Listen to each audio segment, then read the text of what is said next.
Organisation et gestion du temps, qu'est-ce que ça vous évoque? Qu'est-ce que c'est pour vous? Bah écoute, je pense que tu vas être d'accord avec moi, pour moi c'est corvée.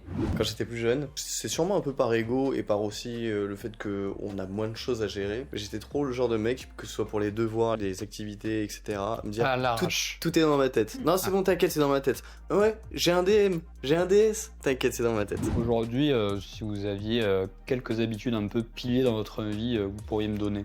Contrôler Asana. Contrôler Asana, ouais. C'est pas mal, c'est sympa. C'est que c'est Voilà, horrible. entre deux cafés. Tous les matins, je suis là avec Asana. Alors, il y a toutes ces tâches-là. C'est Nicolas qui débarque dans la chambre en disant « T'as regardé tes tâches Asana ?» Qu'est-ce que vous donnerez finalement comme principal conseil à un couple qui a donc une passion commune, enfin un intérêt commun, qu'il aimerait transformer en projet? Ça va contre Time Booster. Mais Salut à tous et bienvenue sur la chaîne Time Booster. Je vous partage les meilleurs conseils en gestion du temps, c'est ça? Du bruit! du bruit. Les meilleurs conseils en organisation et en gestion du temps pour pouvoir maîtriser votre temps et en profiter pleinement. Et aujourd'hui, je me retrouve avec deux personnes magnifiques que sont Nicolas et Ambre. Comment est-ce que ça va? Comment est-ce que vous vous sentez? Super bien, c'est là. Super bien, vraiment, je suis à l'aise. À l'aise. C'est la première fois qu'on nous demande de faire une interview, Deuxième, en vrai. Bon, Il y a débat. Et toi, Nicolas? Toi, Nicolas, ça va, t'es plus détente. Eh bah non, je suis très stressé devant toi, Hugo, Ah ouais ce soir. On va parler du projet devant des centaines de téléspectateurs et je dois t'avouer que ça me fait un peu de milliers, stressé. centaines de milliers. Ah oui, centaines de milliers. Voilà. Comme j'ai coutume de le faire, je vous ai préparé un petit portrait. Alors bon, déjà, oui, première information pour les auditeurs, on est tous les trois collègues. Voilà. Et d'ailleurs, j'ai vu avec Emmanuel et Christophe, et du coup, ça, c'est compté en heures sup. Ok, Voilà. ok, Voilà, cool. c'est sur Ok. travail. C'est totalement faux, calmez-vous. Plaisir. Calmez-vous. Vous êtes en relation ensemble depuis plusieurs années maintenant. Combien? 8. Ah, Il fallait la question piège. On peut dire que vous êtes un couple plutôt fusionnel, notamment ça se voit dans votre quotidien, puisque vous êtes à la fois collègue, Ouais. à la fois amant, hein, forcément, et en plus vous avez un duo musical, le nom de Niam, donc ça fait quand même beaucoup de temps passé Tout à fait. ensemble Et finalement. on part en voyage ensemble. Et vous on partez en voyage partage ensemble. Nos groupes d'amis ensemble. Ouais. Non, Comme si ça suffisait pas. Voilà. Il y en a qui écoutent ça qui disent c'est merveilleux, il y en a qui écoutent ça qui disent c'est l'enfer. Et je Ça pense dépend. que sur une année, on est 23h30 sur 24 ensemble. Si on doit faire une moyenne. C'est ça. Ouais. C'est les toilettes. Mm. C'est les toilettes qu'il faut enlever. Les toilettes. C'est ça. Et donc vous avez créé, alors je sais pas exactement quand est-ce que vous avez créé le groupe, en tout cas votre chaîne YouTube elle date de 2019. août 2019. Mm. Ok, Le donc 11 c'est- août. Ah ok, le 19 août vous créez la chaîne YouTube, donc Oh, merde. c'est allé vite. Au début vous partagez surtout des covers C'est ça. et ensuite vous tendez vers plus des musiques originales que vous créez, à tendance un peu indie rock. Ça n'a rien à voir avec le fait de faire de la batterie sur des nanes ou fromage, c'est pas ça.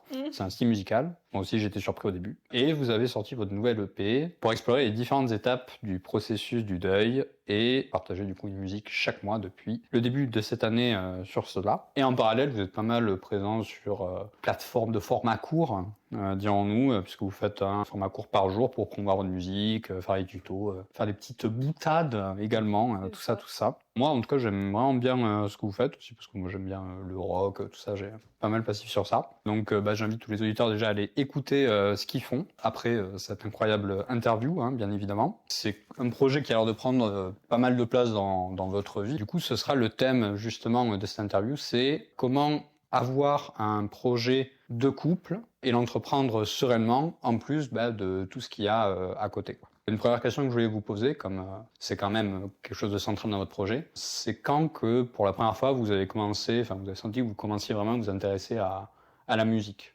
Alors, ça dépend. Qu'on a commencé à s'intéresser à la musique de manière personnelle ou à deux? De manière personnelle. De manière personnelle, vraiment depuis Enfin, c'est ultra cliché de dire ça, mais vraiment depuis toute petite. Depuis mes premiers souvenirs. Petite anecdote un petit peu mignonne. Quand j'étais petite, j'avais genre 4 ans. J'avais un espèce de magnétophone où on pouvait mettre des cassettes. Et mes parents m'avaient acheté des cassettes vierges. Et sur ce petit magnétophone, il y avait un petit micro. Et je m'amusais déjà à enregistrer des musiques ou des petites chansons sur le Ah oui, en magnétophone. mode production, quoi. Voilà, T'avais un déjà label et tout à 4 ans, j'étais mon propre label et Ah ouais, putain. j'ai plus le magnétophone et ça, c'est dommage. Ah ouais, devait y avoir des belles pépites. J'espère que si tu as un auditeur qui est déter en Wikipédia, il nous fait une page et il met ça dans Ah ouais, biographie. Ambre, dès ses 3 ans, C'est était ça. là avec son magnétophone. C'est ça. C'est vrai que ça fait cliché, mais j'aime beaucoup. Moi, écoute, dès que je suis né, je tapais comme ça sur mes cuisses. me suis dit- il s'est dit, vas-y, je peux pas aller au-delà de 3 ans. Je pense qu'il tapait sur le système de ses parents, ça c'est vrai. Mais après, Ouais, comme beaucoup de bébés. Ouais. Non, en vrai, bah, moi j'ai eu un parcours classique. Hein. J'ai commencé à 6 ans avec le piano. Je fais piano basse au conservatoire. Après, j'ai fait des groupes. Et en fait, bah, depuis que je fais de la musique en hobby, c'était la suite logique de toujours continuer. Genre, c'est vrai que t'as beaucoup de hobbies que tu peux lâcher. Par exemple, j'ai fait de la natation comme toi, du karaté. Bon, bah, au bout d'un moment, flemme. Mais la musique, bah, je sais pas, c'est un peu obsessionnel, tu sais, ça reste là et, et ça part pas. Voilà. ouais, non, mais bah, moi j'ai eu enfin, l'inverse. Moi j'ai fait de la musique pendant 8 ans en école de musique. Et au final, bah, durant ma classe préparatoire, il y avait le sport en occupation pour me détendre. Il y avait soit le sport, soit la musique. Enfin, c'est comme ça que je voyais dans ma tête. C'est vrai que bah, la musique, ça a sauté, quoi. Hmm. J'ai jamais vraiment appris, quoi. Ouais, Peut-être un jour. au-delà de ça te détend, j'ai toujours vu ça en fait comme, je sais pas, faut que ça me stimule, genre si j'en fais pas, je sais pas, je me sens plus vide. C'est comme si, en fait, je l'ai assimilé à un but de vie ça se trouve c'est une erreur, hein, mais je me dis que si j'en fais pas, ma vie Elle est maussade. elle est maussade. Elle est- C'est un bon terme. J'ai fait exprès de Hmm. remettre un petit Après- peu au goût du jour un vocabulaire un petit peu vu. Il y a pas que la musique qui fait ça, hein. Genre Ouais, l'amour ouais. pareil, c'est si t'as pas d'amour, c'est maussade aussi. C'est un peu sur le même plan. C'est beau. Il a mis sa petite dose de cliché aussi, tu vois. Donc ça, vous êtes une interview vous êtes sur à un égalité. couple quand même. C'est vrai, c'est pas mal, c'est pas mal. Eh ben, d'abord, j'aimerais qu'on voit un petit peu où vous vous situez dans l'organisation game. Pour qu'on sache d'où vous partez. Hein. Quand je vous dis organisation et gestion du temps, qu'est-ce que ça vous évoque? Qu'est-ce que c'est pour vous? Bah écoute, je pense que tu vas être d'accord avec moi. Pour moi, c'est corvée. Corvée, d'accord. Je suis pas d'accord. C'est non, mais pour moi, moi, Ah, oui. c'est pour moi de manière personnelle. Ok. Je parle pas pour nous deux à la fois. C'est corvée parce qu'en fait, je suis quelqu'un qui travaille selon ses pics d'énergie. Et c'est vrai que j'ai du mal à trouver de la concentration et à suivre un planning. Je sais que pour le coup, ouais, est parfait pour être PMO. Ça, je l'ai pas dit lors de mes entretiens. Coupé. Mais du coup, je sais que Nicolas, pour le coup, était pas tant organisé non plus. Ouais, je me suis mis une déterre. Et il s'est mis une déterre grâce au métier de PMO, justement. Ouais, si tu me dis pour toi Nicolas, c'est quoi organisation? Hugo, je te réponds Asana. Non, en vrai, Ambre, elle a tout dit. C'est vrai que, pareil, j'avais grave du mal à gérer mon temps, genre trop en mode feeling. Genre tout le temps, les choses viennent, je fais, et en fait, j'arrive pas à cadrer mes actions et à avoir un but logique. Enfin, une suite logique. Et du coup, c'est vrai que le métier de PMO, donc PMO, Project Management Officer, Oui, c'est c'est en dans gros un appui à un chef de projet, voilà. à un ou plusieurs chefs de projet. la structuration de projet. Voilà, c'est ça. Et notamment, toi, tu as fait beaucoup de planification. Exactement. Et ça fait 2 ans que j'en fais. Et forcément, au bout d'un moment, bah, t'as des automatismes qui commencent à rentrer. Et ce qui nous a aussi beaucoup drivé, c'est la sortie d'un EP, là, avec une sortie de musique par mois. Et en fait, si on veut avoir un agenda qui suive, et donc faire une vidéo par jour de TikTok, etc. Enfin, Mm. au-delà de juste sortir une musique, il y a tout un calendrier avec les pochettes, créer des pochettes, faire des... Enfin, on sous-estime un peu des fois tout le taf qu'il y a derrière. Et si t'es pas organisé, t'es dans la sauce. Du coup, forcément, au bout d'un moment, il faut sortir les doigts. Et heureusement, bah, tu m'as aidé, Hugo. Hugo, le Time Booster, il a de très bonnes idées, de très bonnes solutions. Tu m'as parlé de... Moi, j'avais pas besoin d'un truc de fou comme Notion. Je sais que c'est très bien, hein, Notion. Mais on avait surtout besoin d'un truc rapide et efficace. Mhm. Et par exemple, Asana, sur le coup, ça nous a bien aidé. Ouais, c'est un logiciel To-do list. d'organisation, planification, to-do list, voilà, assez utilisé notamment en startup, mais aussi justement chez les solopreneurs ou ceux qui ont voilà, un projet. Donc, bah, écoute, content que ça vous ait aidé sur ça. Bon, du coup, vous avez quand même un avis sur la question qui est assez tranché, mais quand même, bon, si on prenait une définition un peu comme celle de Nicolas, par exemple, si vous deviez vous mettre une note de 1 à 10, donc 1, c'est l'inverse de ce qu'a dit Nicolas, Et 10, ce serait vraiment là, tout est carré, machin, il n'y a pas un truc qui dépasse. Vous mettrez quelle note? Genre que 10 n'est pas forcément le but à atteindre. Hein, Après, on le met sur quel projet? Parce que par exemple, je mets une nuance, on répond à la question après. Ouais. Mais Ambre, tu vois, elle organise nos voyages, et en vrai, c'est carré. Genre, quand elle le fait, c'est propre. Y a aucun problème, on n'a jamais eu de soucis, c'est propre. Du coup, on met l'organisation sur quel thème? De manière générale, parce que tu Sur le vois, projet de moi typiquement, flemme d'organiser ma vie au quotidien. Genre, certes, Niem s'est organisé, après, le reste, c'est lourd. Ouais, vous n'êtes pas à fond derrière Marie Kondo, une boîte pour chaque truc c'est et bon, tout. Ouais. flemme. Non, bon, on va dire en général, si vous faites la moyenne un peu de toutes les sphères de votre vie. J'arrive pas à savoir exactement. Mais c'est sûr que c'est minimum de grand minimum 5. Parce que notre vie, elle est quand même pas mal remplie. Entre la vie personnelle, avec les amis, la famille, et garder du temps pour nous deux. Ou autrement aussi, il y a le travail et le projet Niam. Un gros minimum de 5. Sinon on n'arrivera pas, on n'arriverait pas à tout gérer. Et j'ai l'impression quand même que malgré tout ça, on arrive à profiter de tout. C'est vrai. Moi, c'est vrai qu'on n'a jamais de grosses lacunes. Moi, je dirais, tu répondais pour toi ou pour nous? Pour nous. Ok. Et c'est pour ça que je dis minimum 5, mais vas-y, affine. Moi, en vrai, je mettrais quand même 6. Et en début de sortie d'EP, j'étais au taquet. Là, il y a du relâchement de fou. Et Il y a au des début, phases, hein. au début de la sortie d'EP, franchement, je pense que j'étais un bon 7,5. 8, ouais. De manière générale, c'est vrai que genre on n'a pas de problème pour bien. On n'oublie pas des rendez-vous, des trucs comme ça non plus, tu vois. On sait bien s'organiser. Oui, puis d'un point de vue factuel, quand même, vu effectivement votre emploi du temps comme ça de l'extérieur, bon, si vous m'avez répondu 2, Oui. bon, étonné quoi. Ouais. Comment est-ce que vous diriez que la manière que vous avez, qui du coup est personnelle, hein, voilà, a évolué entre quand vous étiez petit, ou on va dire quand vous étiez en école primaire, au collège et tout ça, et maintenant, par exemple, parce que toi, tu as toujours eu ces pics d'énergie là comme ça, et du coup, tu as essayé de t'organiser en fonction. Toi, du coup, tu as partiellement répondu, Nicolas, sur le fait qu'avant, tu t'en battais les reins, comme on dit. Ce qui est sûr, c'est que l'organisation, au début, je me posais absolument pas la question. Surtout quand on est petit, je pense que c'est pas notre priorité. Jusqu'il y a pas si longtemps, enfin, jusqu'à avant le projet Niam, je m'en sortais très bien sans. Quand tu dis sans, c'est-à-dire que tu n'avais même Sans pas d'agenda, par exemple? Franchement, non. Enfin, parce que j'avais rien à gérer, en fait. J'étais chez mes parents.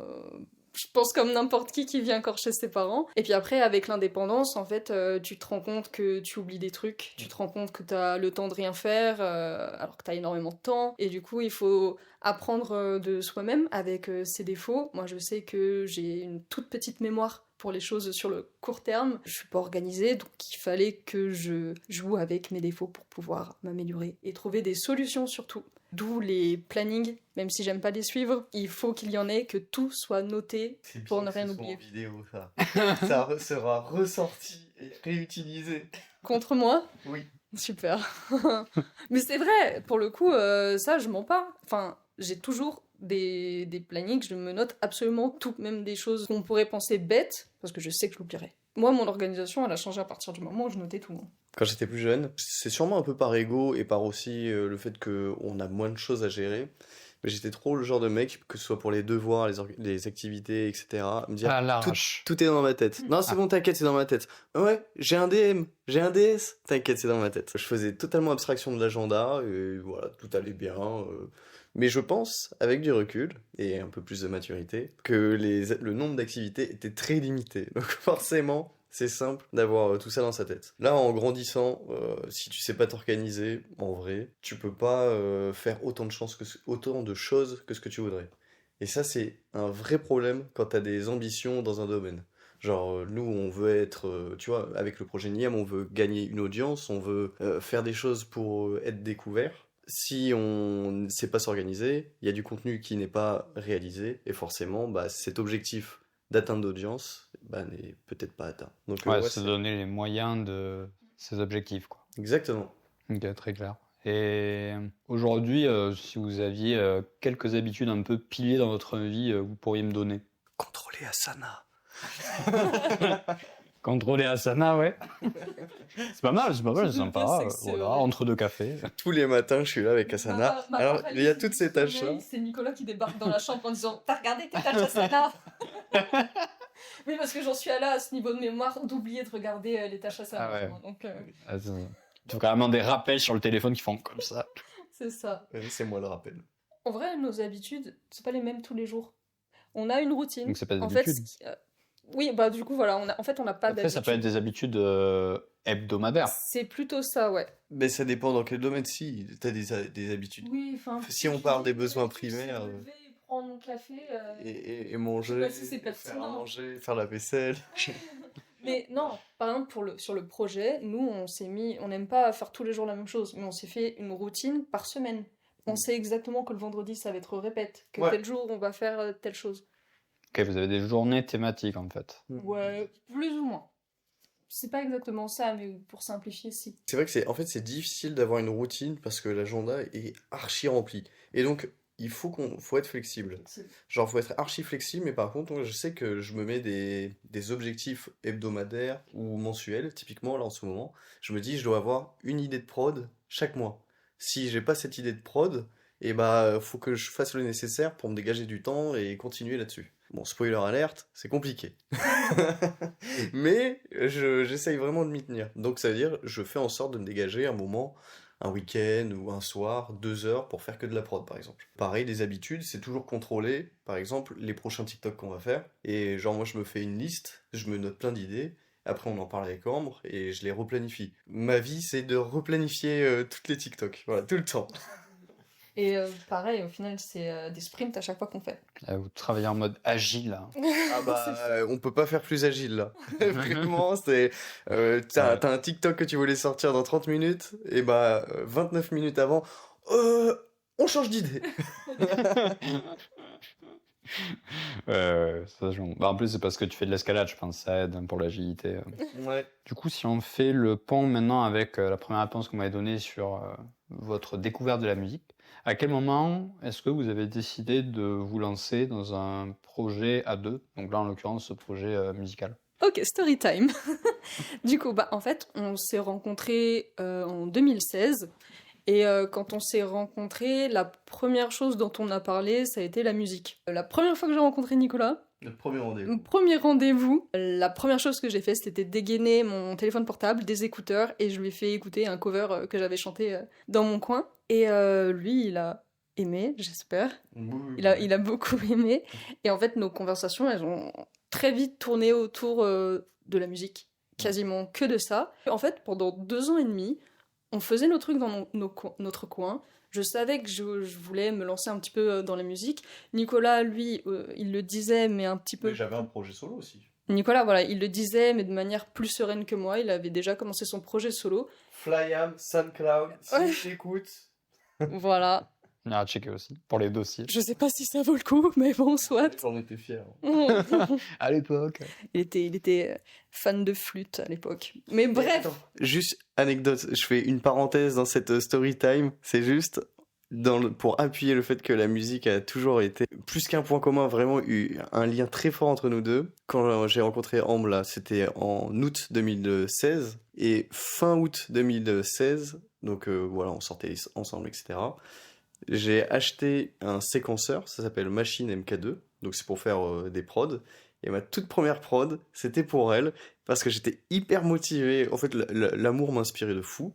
Et genre, je me suis buté, genre, je me rappelle de faire des grosses nuits jusqu'à 2-3 heures, juste pour créer une vraie musique, que pour elle, qui s'appelait d'ailleurs Embrouille, et qui est éclatée. Mais c'est pas grave, franchement, j'en étais trop fier. Bah, le nom en soi me plaît. Du coup, on a continué le petit chemin chacun de notre côté, jusqu'à un jour où Nicolas, il était en train de rêver un petit peu de musique et de me parler de ses ambitions. Et en fait, je lui ai dit, en fait, on est bête, on a tous les deux envie de faire de la musique, pourquoi on se lance pas? Pourquoi on fait pas des covers pour apprendre, pour savoir comment travailler ensemble, comment mélanger un petit peu nos deux savoir-faire? Et après, au fur et à mesure, on aura appris des compétences et on pourra peut-être commencer à faire notre propre musique, puisque c'est ce qu'on veut, tu vois. Ouais, parce que c'est vrai qu'au début, avec mon ancien projet, la Flyam, j'utilisais des voix, des samples, et Ambre, elle avait toujours un regard critique, elle me disait, mais c'est un peu nul que tu utilises des samples, genre tu pourrais ajouter une vraie voix. Une vraie voix. Mais tout ça sans me dire, tiens, si je faisais la voix. Ah ouais, sans faire le vraiment, lien entre, on n'a pas fait le lien. Après, ouais, on s'est lancé et on a fait des covers. Puis après, quand on s'est senti prêt, on a commencé nos propres musiques. Mais d'abord cover, ouais, pour mettre le pied à l'étrier. Bah, les covers, ouais, très important pour apprendre à travailler ensemble. Et du coup, vous avez quand même une répartition qui est assez spécialisée dans ce Ah projet-là, ouais. de ce que Elle est hyper je vois. claire et complémentaire, la répartition. Franchement, le process, il est quasiment toujours le même. Ambre, souvent, essaye de donner une direction artistique. Donc, une direction artistique, pour ceux qui sont un peu moins initiés à ce genre de vocabulaire, c'est-à-dire, plus que faire une musique, on donne un thème. Nous, on aspire à, lorsqu'on crée un EP, un album, il y a une vraie histoire. Et donc, il faut une cohérence entre toutes les musiques. Là, par exemple, c'est le cas de Bonjour.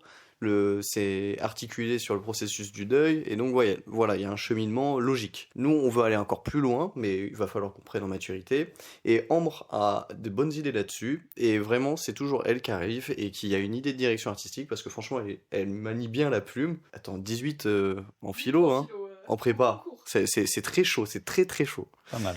Bref, 9 pour ma part. pareil. Mais 18 en français. Oh, pas mal, pas mal. Bon. Et donc, la direction artistique, c'est elle qui gère. Donc, typiquement, je te donne un exemple. Processus du deuil, la colère. Donc, on sait qu'il y a une étape qui est la colère. Moi, maintenant que j'ai cette information, le processus il est toujours le même. C'est moi qui commence à chercher une idée de musique. Je vois un truc qui m'inspire avec, par exemple, l'émotion, la colère. Je fais une prod, je la propose à Ambre. Heureusement, dans 95% des cas, c'est elle kiffe. Du coup, ça nous arrange bien quand même. Et donc, une fois qu'on est d'accord sur la prod, on va chercher ensemble une top line. Une top line, c'est une mélodie de voix. Souvent, j'ai aussi des idées de voix, mais Ambre, qui est plus familière avec le chant, etc., va apporter un regard différent. Ce qui est très marrant, c'est que dans certaines de nos musiques, on réfléchit généralement ensemble à des top lines, et après, il y en a un qui va en proposer une et qui va plaire à l'autre. Mhm. Et dans certaines de nos musiques, tu sens qui a proposé la top line, parce que moi, je réfléchis sous forme d'histoire, comment je vais placer les mots, comment je vais respirer, et Nicolas, il pense la voix comme s'il pensait à un air de piano. Un instrument. Ouais, un instrument, c'est ça. Et donc, ça donne des choses très différentes si tu te penches un petit peu sur le sujet. Du coup, c'est vrai que moi, j'ai plus des patterns rythmiques. Je vais essayer d'avoir un truc catchy, et Ambre va plus être sur un truc qui sort du cadre en fait. Genre, j'aurais pas La forcément narration. réfléchi à ça. Et franchement, du coup, c'est encore une fois trop complémentaire et très bien. Donc, une fois que cette top line est faite, qu'on a validé l'instru, qu'on a validé les paroles, pas les paroles, qu'on a validé la top line, Ambre, elle, ça l'inspire. Elle va créer les paroles et je sais pas, ça peut prendre du temps là-dessus, hein. Ouais, ça peut prendre du temps. Ça peut prendre quelques heures, comme plusieurs semaines. Ouais. Pareil, les paroles, c'est pas... Sachant que là, on a fait étape par étape, mais en fait, tout se fait un petit peu en même temps. Je vais pas attendre d'avoir terminé la prod avant de commencer à faire les paroles. C'est un bout de prod va m'inspirer, je vais commencer à écrire sur un thème, je vais lui proposer. En fait, c'est un mélange à chaque fois. Comme Nicolas, il a dit qu'il terminait une prod, mais généralement, c'est pas vrai. Ouais, c'est un c'est- tout petit bout. Genre, ça peut être 10 secondes, un début, et après, on discute ensemble de ce qu'on garde pas, comment on verrait le morceau évoluer. Une fois que ça c'est fait, que les paroles sont faites, la prod est faite, etc., on met les choses au propre. Et donc là, on va au studio, enfin, où on enregistre les voix ici. Une fois que les voix sont enregistrées, je m'occupe de mixer. Donc mixer, c'est s'assurer que tous les éléments sont cohérents les uns entre les autres, qu'il n'y en a pas un qui prenne plus d'ampleur sur l'autre. Et enfin, le mastering, c'est la couche finale qui permet de gluer tous les éléments ensemble et les rendre plus forts. Voilà, déjà, pour ceux qui s'intéressent à la musique, on a un bon procès, je trouve. Puis moi, bon, j'avais déjà eu la présentation que tu nous avais faite. Ouais, c'est vrai. J'avais déjà un peu le truc en tête, mais c'est vrai que c'est bien que t'aies... Est-ce que vous l'avez écrit, ça, par exemple? Ou est-ce que c'est tout dans ta tête? Ah bah non, là c'est tout dans notre tête. Ouais. Oh non, il n'y a pas besoin d'écrire ça. Non, mais je parle dans le détail à chaque fois de chaque Non. chose à vérifier pour Non. mixer. Il n'y a pas Non. besoin. En vrai, pour La le coup, musique, c'est... quand même, c'est vachement au feeling. Ouais, c'est très... Même Là, s'il je y a parle des plus pour les tâches techniques- de... Il y a la production, Et il y a... même ça, Ouais, il y a même des ça. techniques, il y a des techniques qui existent, mais la plupart des conseils qu'on a sur ces étapes-là, qui sont pourtant techniques, c'est de suivre en fait ce qui nous plaît.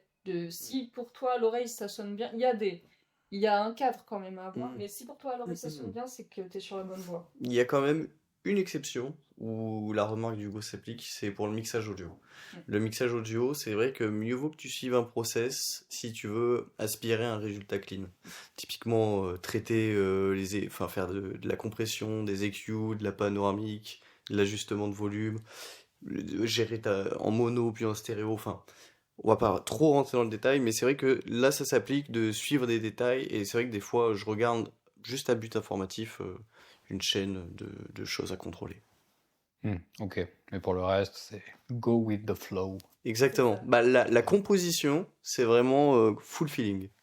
Et je pense la spontanéité en musique est hyper essentielle. On n'a vraiment pas l'optique de créer des tubes. Ça se trouve, il faudrait le faire, hein. Mais c'est pas en mode ah, je dois faire la recette miracle qui me permettra de faire un tube. Non, on doit chercher ce qu'il y a à l'intérieur de nous et sortir ce qui nous fait vibrer. C'est vraiment ça. Donc c'est pour ça, c'est full feeling la compo. C'est plus beau.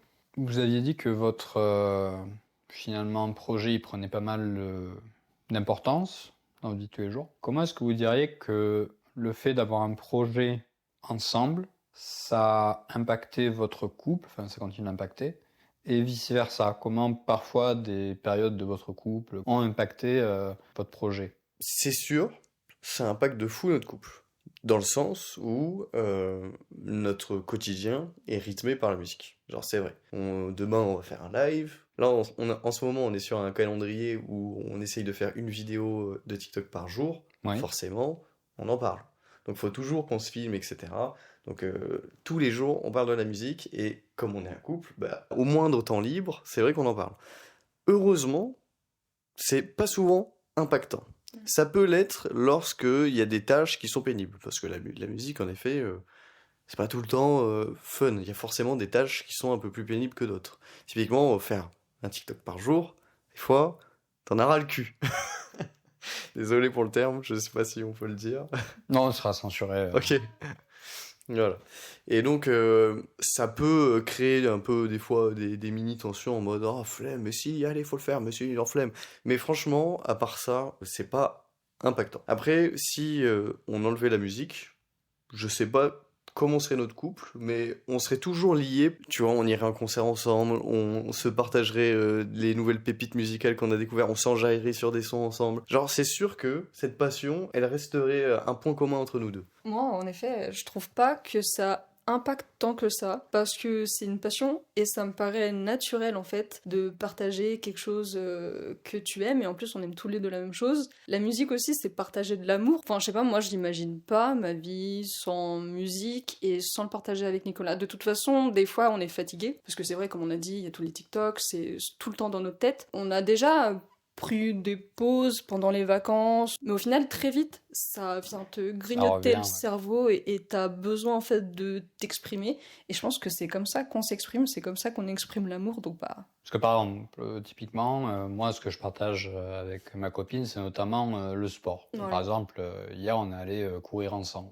En soi, donc c'est quelque chose qu'on a partagé ensemble, etc. Mais je peux pas dire que ce soit un projet. À la limite, on pourrait avoir le projet commun, comme on va faire, de faire une course ensemble, et donc on s'entraîne conjointement et tout ça, même si notre performance sera individuelle en soi. Mais il y a quand même une deadline, quoi, et en soi, je peux aller courir sans elle, elle va courir sans moi. Et parce qu'il y a une deadline, c'est pas un truc où on se dit ah oui, mais du coup, ce serait quoi la prochaine step forcément à chaque fois, quoi. C'est ça. Alors que vous, c'est un projet qui finalement n'a pas de fin en soi, là, voilà, il est comme ça. Et en plus, ça vous demande quand même une synchronisation assez forte. Je sais pas si Nicolas, pendant 4 mois, il est saoulé de faire de la musique. Toi, tu vas pas juste enregistrer de la voix pendant 4 mois. Enfin, tu vois, il y a une dépendance qui est plus forte, quoi.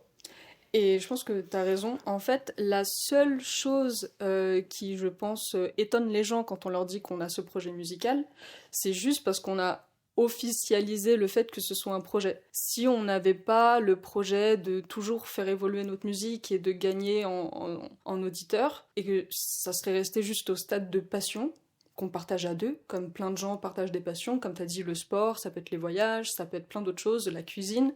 Et si c'était resté au stade de passion, je pense que ça aurait étonné personne. Et c'est juste sain, je pense, pour une relation de couple, ça soude aussi. C'est vraiment comme un enfant. L'enfant est là, en vrai, tu vas pas l'abandonner, tu vois. Bon, après, pour diverses raisons, il y a des gens qui l'abandonnent. Mais nous, c'est pas le cas. On va faire comme la majorité des couples, tu n'abandonnes pas ton enfant.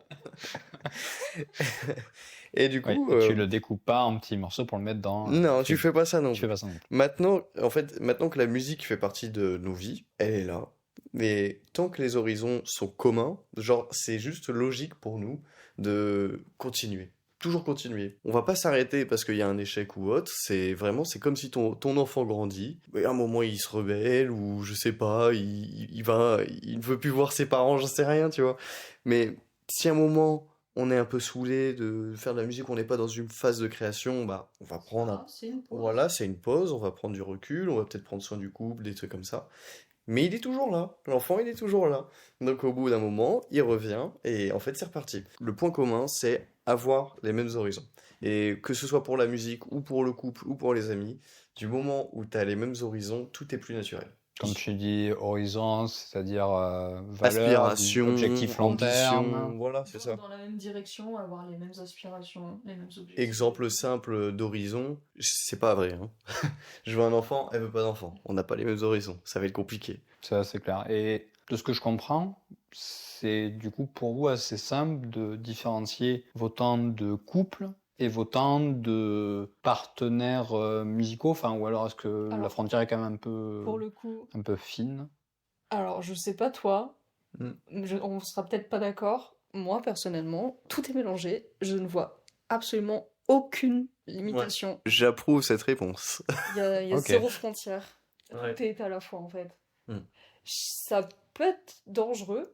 Non, mais en fait, je sais même Et pas est-ce pourquoi que, ça serait dangereux. une question, est-ce que dans le cadre de votre travail salarié, c'est la même chose? Est-ce que pour toi, tu vois, je suis pote, collègue? Bah, pour moi, c'est un petit peu pareil.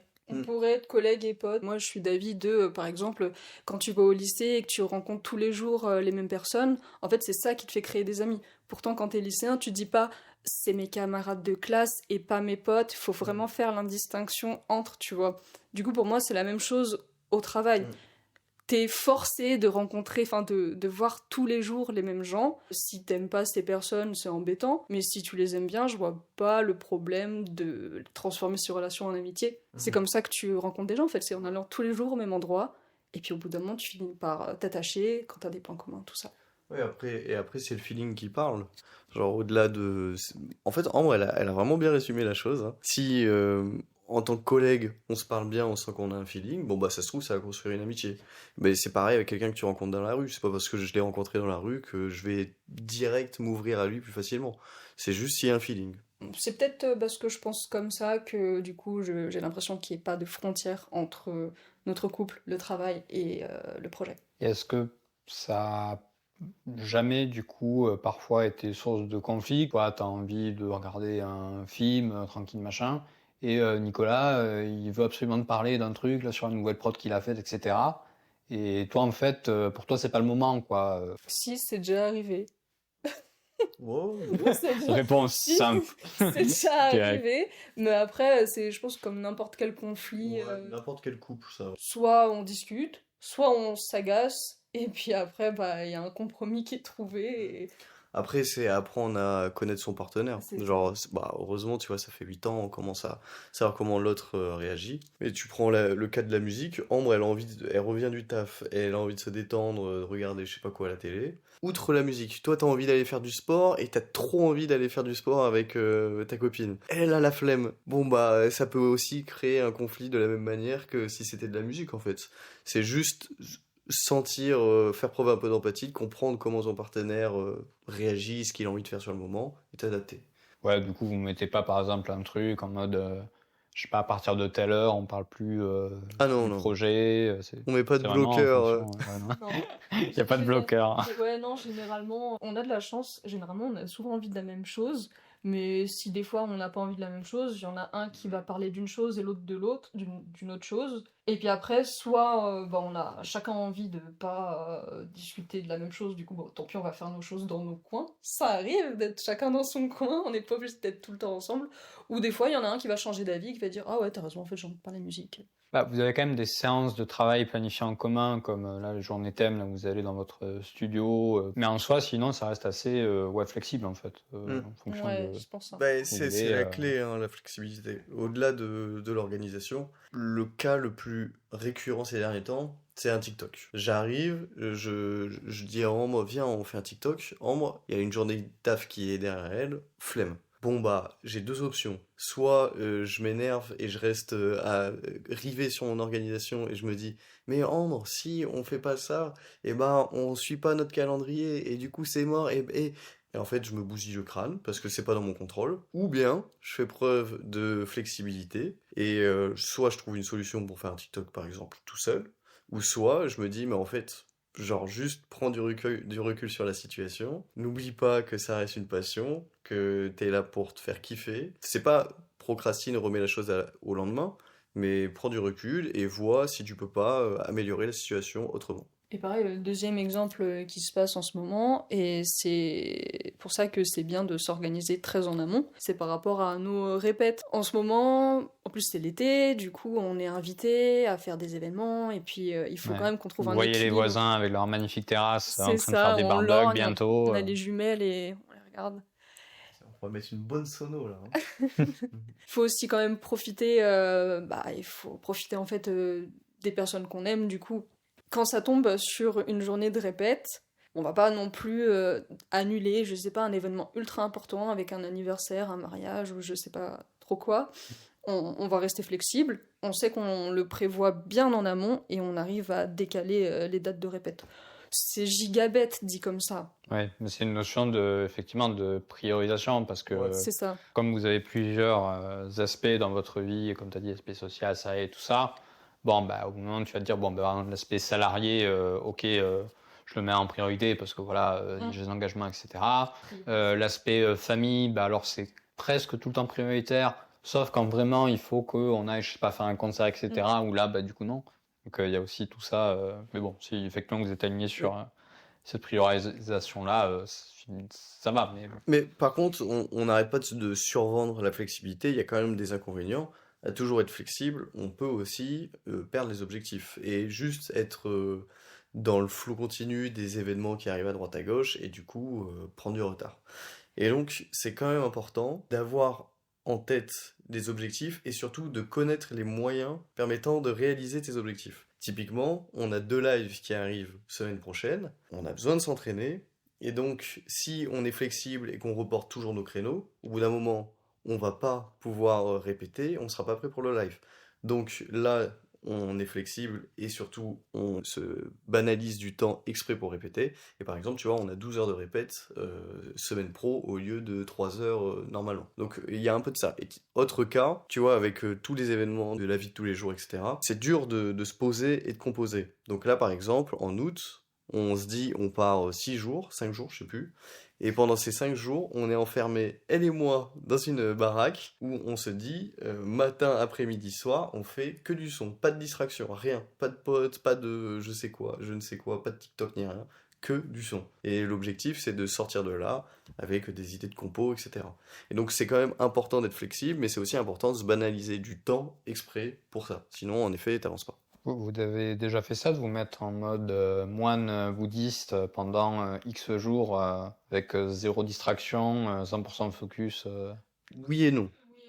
On l'a déjà fait en restant dans cet appart et en se donnant, enfin, dans nos têtes, en essayant de limiter en fait les distractions extérieures, le genre télé et portable. Après, le contexte était différent. La dernière fois, quand on a fait le P, on n'était pas à Lyon. Quand on a eu les idées de compo, on avait du temps, on était chez nos parents, etc. Enfin, c'était vraiment un autre contexte. Là, on est, je pense, un peu obligé d'avoir ça aussi pour sortir du quotidien et avoir, je sais pas, Pouvoir se concentrer uniquement sur ça Ouais. et pas avoir des distractions extérieures. Par contre, on l'a déjà fait l'année dernière, quand c'était pas le process de composition, mais c'était le process d'enregistrement. Ouais. Pendant un mois, tous les samedis, dimanches, genre c'était 6 heures par jour, on faisait que des enregistrements. Donc on allait dans un studio qu'on peut louer à Villeurbanne, et voilà. Pour vous, ça marche bien, quoi, Ouais. d'avoir Ouais. ce truc-là un peu en mode plus vénère, quoi, que d'habitude. Ouais.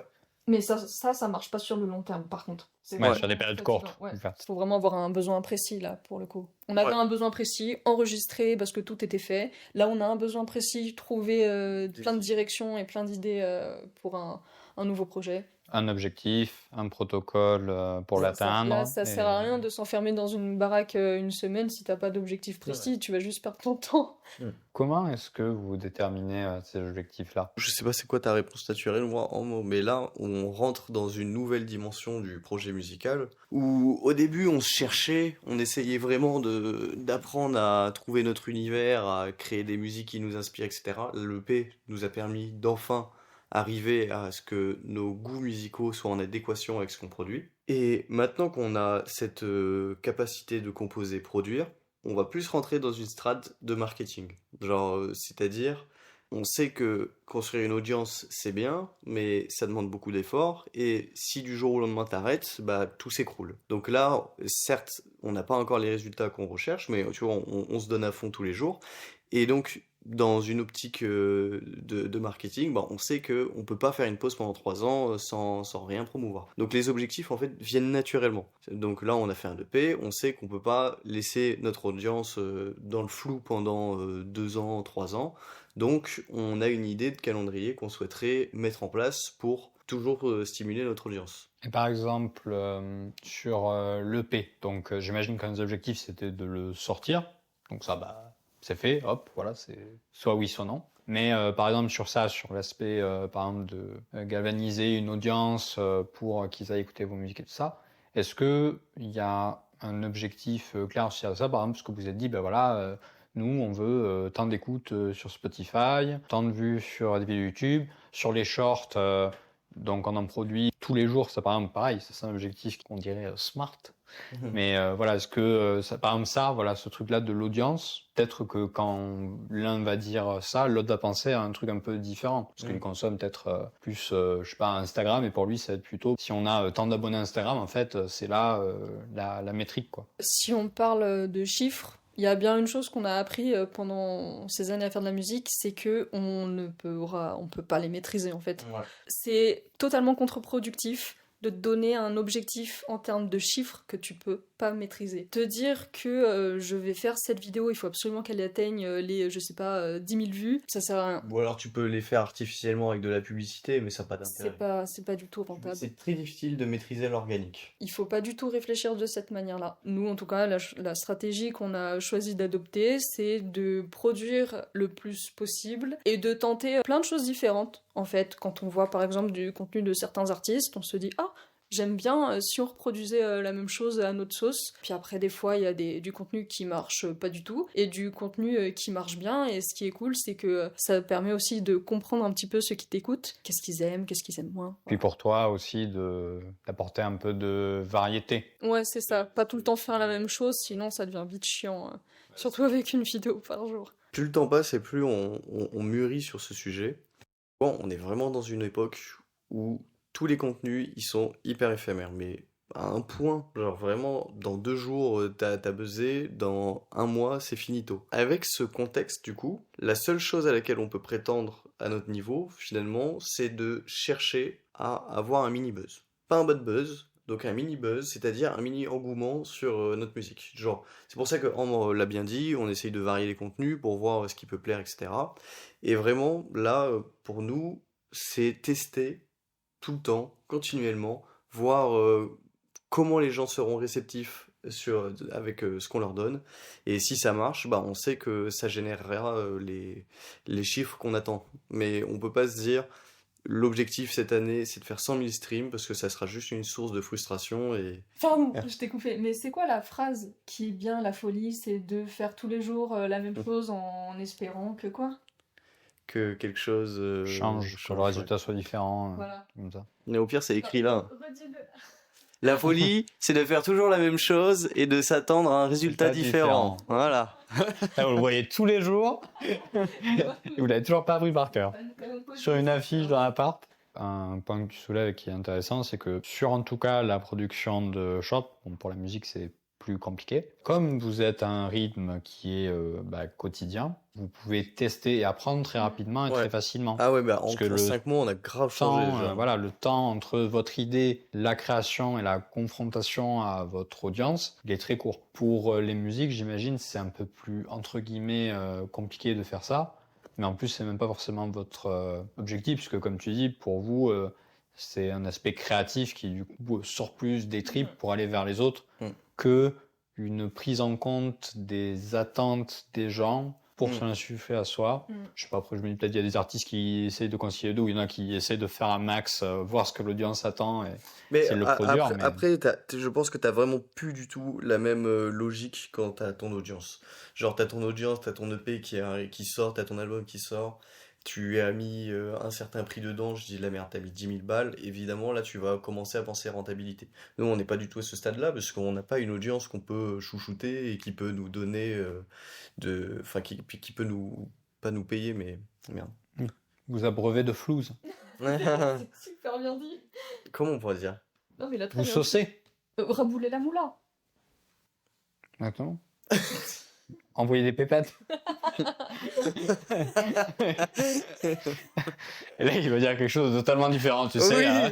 oui, Vous bon, envoyez bah. des cartes postales avec des jolis dessins. Je suis niqué là, c'est bon. C'est pas grave. Du coup, si à un moment on a une audience, genre notre manière de réfléchir sera forcément différente. T'as 1000 personnes qui te suivent tout le temps, qui attendent tes trucs, bah en fait c'est là où c'est le mot que j'ai employé avant, tu vas faire en sorte de les chouchouter, genre tu vas savoir ce qu'ils attendent et du coup tu vas plus facilement les stimuler. Nous pour l'instant c'est très dur de savoir qui sont nos fans, qui aime réellement ce qu'on fait, qui a vraiment besoin de nos musiques pour, je sais pas, pour se détendre, pour grandir. Et donc, bon, pour l'instant, c'est pour ça on est sur du test. Pour nous, créer de la musique et faire du contenu pour les réseaux, c'est deux stratégies totalement différentes. D'un côté, il y a créer de la musique qui, pour nous, c'est vraiment réfléchir au plus profond de nous, sortir ce qu'on a au fond du cœur pour le partager aux gens et voir en fait et nous faire du bien et voir après à qui en fait ça va plaire, qui va se reconnaître dans nos musiques. Donc ça, c'est d'un côté. Et de l'autre côté, il y a la création de contenu sur les réseaux sociaux où là c'est juste en mode bonne vibe, essayer de plaire au plus grand nombre. Là pour le coup on essaye vraiment d'y réfléchir alors que la musique on essaye vraiment de se plaire déjà à nous. Et plaire du coup au plus grand nombre pour attirer le plus de gens. Et sur en fait tout ce panel de personnes qu'on aura attiré, il y en aura bien quelques-uns qui vont être touchés par notre musique. Après, il y a d'autres artistes qui utilisent une autre stratégie et qui, eux, par exemple, vont soit créer des covers, soit des musiques humoristiques pour allier la musique et aussi la construction de leur audience, directement les deux à la fois. Nous, on n'a pas choisi forcément cette stratégie. Bah, on se cherche là, on sait qu'on va refaire un peu des covers, parce que justement, on sait que les covers, ça peut attirer une audience. Mais ouais, en vrai, elle a tout dit. Tout l'objectif est d'attirer suffisamment de monde pour après avoir je dis de la merde, s'il y a 100 000 personnes, il y aura peut-être 1% qui seront vraiment intéressés. Et voilà, c'est tout ce qu'on cherche. Les vrais fans. On pourrait aussi le faire avec la publicité, mais pour l'avoir testé, c'est très vite de l'argent dépensé. Et même, je sais pas toi, et d'ailleurs, je sais pas les téléspectateurs. C'est les si... spectateurs, Non. on n'est pas sur Ok, la télé. oui, ok. Je sais pas les auditeurs. Oui, Nagui, allez. Et n'hésitez pas à le mettre dans les commentaires. Mais je sais pas vous, moi souvent quand je vois une publicité, je la swipe. Donc en fait, de base, il y a très peu d'auditeurs qui sont réceptifs aux pubs. Alors, tu veux toucher 100 000 personnes avec une pub, tu vas mettre, je sais pas, plus de 200 balles. Et dans ces 200 balles, en fait, lesquelles vont vraiment te générer des vrais fans. Bah... Après, c'est sûr, c'est deux stratégies différentes qui peuvent très bien se compléter. Moi, j'avoue que sur l'aspect publicité, je m'y connais pas spécialement. J'ai l'impression que les deux stratégies sont totalement valables. Ben, pour un peu essayer de faire la synthèse de ce que vous avez dit, qu'est-ce que vous considérez comme les trois principaux avantages et les trois principaux inconvénients aussi d'avoir un projet de couple? Les avantages, moi je trouve que c'est quand même un truc de ouf de partager une passion aussi prenante avec la personne que t'aimes le plus. Il y a personne d'autre avec qui j'aurais aimé partager ça, donc c'est trop bien. Et le deuxième avantage, là on est deux, on se connaît très bien, et on est toujours soudés. Donc dès qu'il y en a un qui est dans le down, il y a l'autre qui prend le relais. Voilà, et inversement. D'accord, donc motivation. Motivation Et partage. je dirais, Partage, ouais. Ça va bien. Ouais, je compléterai le premier volet, du coup. Je trouve que c'est hyper enrichissant pour la relation. Si on n'avait pas eu ça, il y a plein de choses qu'on n'aurait pas pu vivre et voir, que ce soit les hauts et les bas, hein, mais genre, créer quelque chose ensemble, c'est un truc de fou. Se voir en live, stresser vite fait avant le live, puis après se voir sur scène, voir l'autre grandir en fait par ce biais-là, c'est un truc de fou, c'est hyper enrichissant. Genre moi je la trouve toujours trop stylée, tu vois, de la voir sur scène et elle est là, elle prend la conf et tu vois la personne d'une autre manière et c'est trop stylé. Je trouve aussi que c'est exclusif, mais ça rejoint quand même encore la première chose qu'elle dit dans la motivation, enrichissant. Mais c'est quand même un truc de fou de te dire que avec cette personne où t'es en couple, tu crées aussi de la musique. Genre, je sais pas, j'ai l'impression d'être privilégié d'avoir cette osmose dans le couple sans pour autant que ce soit impactant. Il y a vraiment un caractère très exclusif de faire de la musique avec ta compagne, je trouve. Le côté, la rareté de Ouais, ce genre de. ouais. Genre, jamais de la vie, je me serais imaginé que c'était possible. Et Ouais, pourtant, même avec je sais pas, un meilleur ami ou une meilleure amie, tu vois, tu touches pas à la même chose, quoi. bah, ça aurait pu se produire aussi, Ça hein. aurait pu. Mais là, c'est avec ta compagne et c'est vraiment. Mais on est meilleurs amis. Donc, Ouais, c'est vrai. C'est vrai. Et voilà, en Et- vrai, pour les avantages, après, il y a plein Mais en fait, Il y a j'ai plein de l'impression petits qu'ils avantages. ils se rejoignent Mais toujours ouais. autour du même, Mhm. qui est, c'est un truc de fou de faire ça à deux, c'est trop... C'est stimulant au quotidien. Mhm. Ouais. Ouais. Et au niveau ces inconvénients que vous pourriez voir, même si. J'en ai un pour l'instant, c'est... On est passionné, du coup, en fait, nos conversations, elles tournent très très souvent autour de ça. Et j'espère qu'on n'embête pas trop nos amis à très souvent en parler. Ça, moi, c'est un gros inconvénient, c'est de très souvent en parler, peut-être trop, et de passer à côté d'autres choses. Ouais. Mm. Tu veux dire que le côté exclusif de ce projet que vous avez, ça peut aussi être excluant. Ça peut Pour être les autres. excluant pour les autres, mais Et, en vrai, et même peut-être pour nous, peut-être que si on n'avait pas ça, on aurait fait des trucs, plus de voyages. je sais pas, ouais, plus de voyages, des rencontres, j'en sais rien, on Ouais. aurait peut-être fait d'autres choses. Le coût d'opportunité, quoi. Ouais. Mais après, on s'en plaint pas parce qu'on kiffe. Ouais. Donc, mais c'est vrai que ça peut être vu comme un inconvénient. T'en as un autre? Bah, un autre, franchement, binaire, mais c'est comme tout taf. Bah, un inconvénient, c'est que forcément, ça peut être source de conflit de temps en temps, tu vois. Mais c'est comme un couple, je sais pas, un couple qui sait pas se répartir les tâches ménagères, ça peut être source de conflit. Mm. Bon, bah là, t'as un projet, c'est comme si tes collègues, bah, forcément, des fois, ça peut être vite fait source de conflit. Mais en fait, c'est bénin et à chaque fois, on arrive à passer outre. Donc, ça n'altère jamais notre vision des choses et notre envie. Donc, ça, c'est cool. Et après, je dirais, c'est plus une parenthèse de inconvénient, mais plus crainte. C'est que si un jour l'un veut arrêter, est-ce que ça peut être Entacher la relation. est-ce que ça peut casser le couple? J'en ai aucune idée. On n'est pas devin, on n'en sait rien. Mais c'est plus une crainte qu'un inconvénient.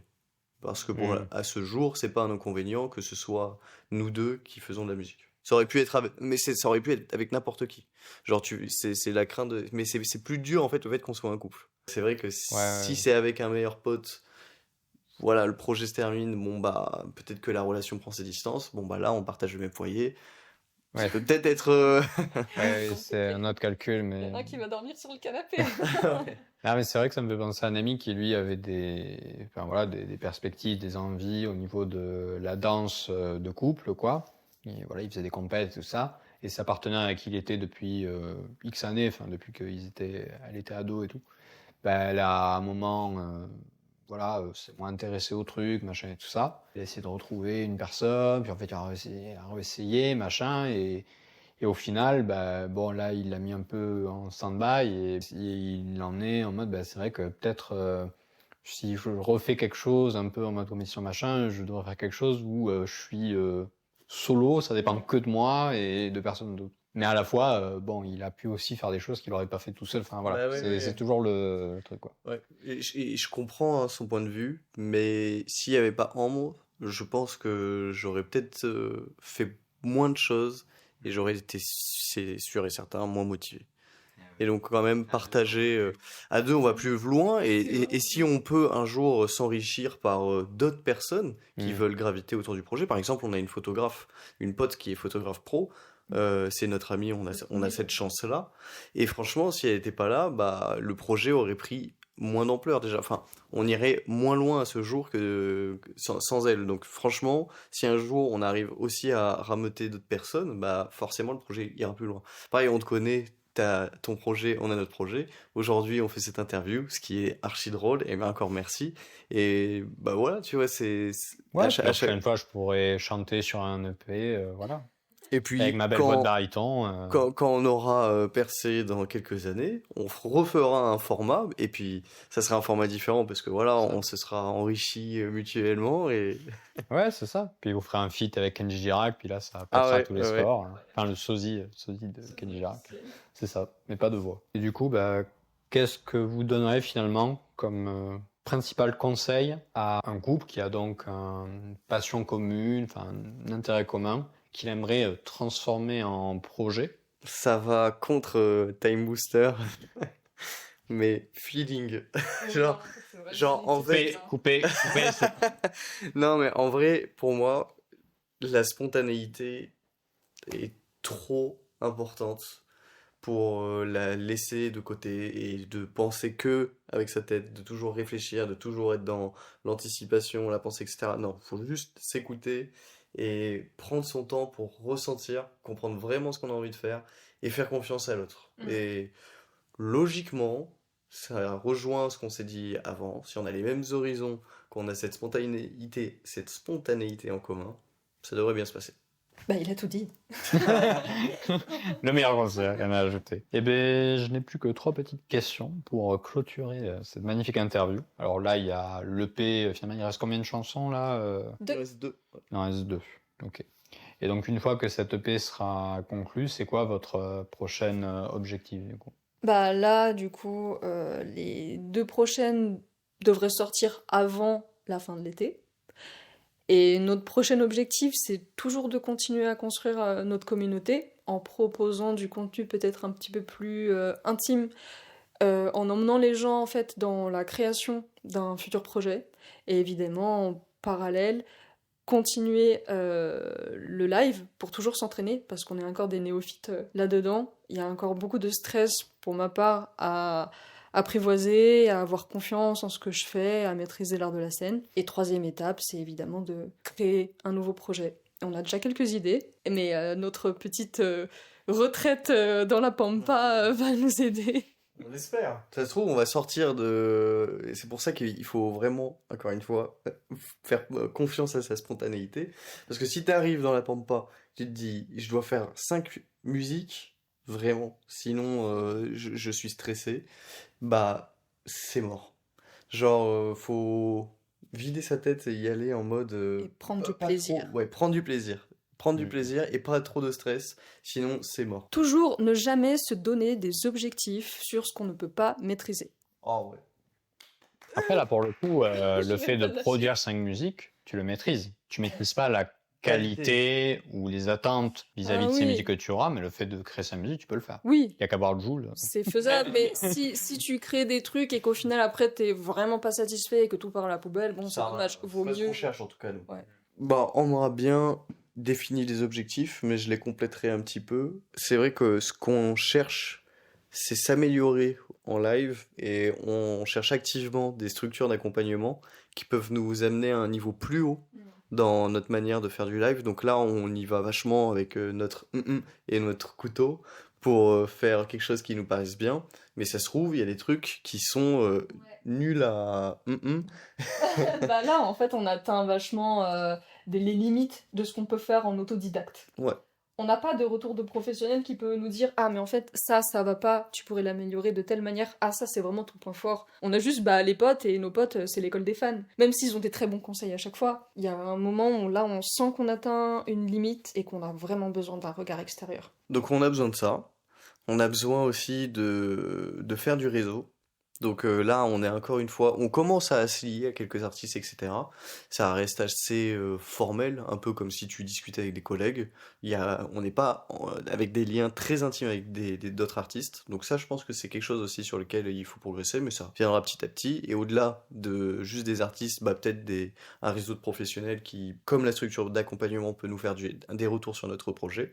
Et tout ça, ça vient aussi par le troisième point, réussir à gagner cette fameuse audience. Avant le prochain projet, il faut qu'on réussisse d'une manière ou d'une autre à gagner une audience. Parce que là, par exemple, on a sorti un EP, mais comme on attendait cet EP pour faire une audience, forcément, comme l'audience n'est pas là, le résultat n'est pas forcément là non plus. Tu vois, c'est plus simple pour un artiste qui a déjà son audience de donner son album et il sera forcément bien consommé, etc. Parfois, il faut bien commencer par quelque chose. Oui, voilà, c'est ça. Donc, on va réfléchir avec toute cette année là qu'on a de TikTok régulier pour proposer un contenu de plus en plus interactif. Donc, Ambre, son idée de les amener dans la composition, c'est grave cool, etc. Je pense qu'à un moment, on était très rivé sur nos covers, genre les covers, ça saoule. Mais en fait, c'est quand même peut-être un lien facile qui permet de lier un artiste et sa communauté. Donc on va réfléchir à ça aussi. Et après, la création. La création, on a des objectifs qu'on va pas dévoiler là, parce que ça serait triste de les annoncer et de ne pas réussir à les réaliser. Mais on a des objectifs en termes d'échéance de ce qu'on aimerait produire prochainement. Quel est le principe ou la méthode d'organisation qui vous a le plus impacté durant les dernières années ou les derniers mois? Franchement, se faire des plannings. Hein. Ouais. Se faire des plannings. Ouais, elle a raison. Avoir même un rétro-planning. Ouais, c'est ça. Définir. Partir de la deadline, Objectif, de l'échéance, et ensuite de voir, ça, du coup, je dois faire ça à telle date. Exactement. Je vais faire ça à telle date, faut que j'ai ça, faut que j'ai ça. Exact. C'est la base, hein. Genre, on sait quand sortent les musiques. Maintenant que l'échéance est fixe et que c'est non négociable, faut faire le maximum en amont. Il faut commencer hier. Ah merde. Et flexibilité. Flexibilité, c'est ça. Et la toute dernière question, c'est quels sont 3 outils liés à l'organisation et à la gestion du temps que vous utilisez, que vous conseilleriez? Bon, il y en a un, on l'a un peu spoilé, je pense. Asana. On vous avait dit qu'on était sponsor par Asana. C'est ça. J'aimerais bien. Ouais, Asana, ouais. Ça marche bien. Après, surtout du coup pour Nicolas, et toi tu t'y mets. Après, logiciel de gestion de projet. En fait, on a réfléchi en amont sur ce qu'on allait mettre au sein de Asana. C'est Nicolas après qui planifie et après on regarde tous les deux. Nicolas un peu plus que moi. Nicolas 90% du temps. T'as regardé Asana? Ça vide le sac. Non, j'ai pas regardé Asana. Tu peux me dire ce qu'il y a noté dedans? Et après, est-ce qu'il y a autre chose? En vrai, les drives, tout simplement, ça pourrait être Notion. J'avoue qu'on n'est pas trop familier avec Notion, peut-être parce qu'on n'a pas besoin d'aller aussi loin. Du coup, on passe que par Google Drive, les sheets, notamment. Non, c'est même pour collaborer ensemble sur les textes. Par exemple, les TikTok, genre, ça paraît con, mais il y en a une ligne par jour. On a déjà l'idée, on sait quand on va le planifier. Ça veut pas dire que c'est déjà produit, mais on sait que par exemple le 20 juin, il y aura ce TikTok-là qui va sortir. Théoriquement, parce qu'encore une fois... La flexibilité. Et un dernier pour la route? Les notes. Je note toutes mes idées, quelque part. Ouais. Ah ouais, pour la musique, c'est vrai que faire des notes, c'est trop intéressant. Ou écrites. Oui, c'est vrai, Nicolas a déjà fait écouter des vocaux où il fait de la rythmique. Et encore, là, c'est sophistiqué. Hein. Encore, là, j'ai mis l'intention. Là, c'est plus... Mais effectivement, il y a ça pendant 4 mesures, et là, cloche. Et là, ça part en grosse basse. Pop, pop, pop, pop, pop. Et là... Mais par contre, c'est trop important, parce que prendre sur le vif, en tout cas, les idées, quoi. Ouais, surtout quand on est dans de la création. Ouais, et donc, en les paroles, c'est noter des mots, etc. Moi, c'est vraiment beaucoup de vocaux. Écoutez, parfait. Merci d'avoir participé à cette interview. Pour ceux qui sont restés jusqu'au bout, merci d'autant plus. Si vous avez apprécié, n'hésitez pas à lâcher un petit pouce et également à aller voir le travail de Niam, que j'affectionne particulièrement. Et moi, je vous retrouve pour une nouvelle vidéo ou interview pour une prochaine fois. Salut! Salut!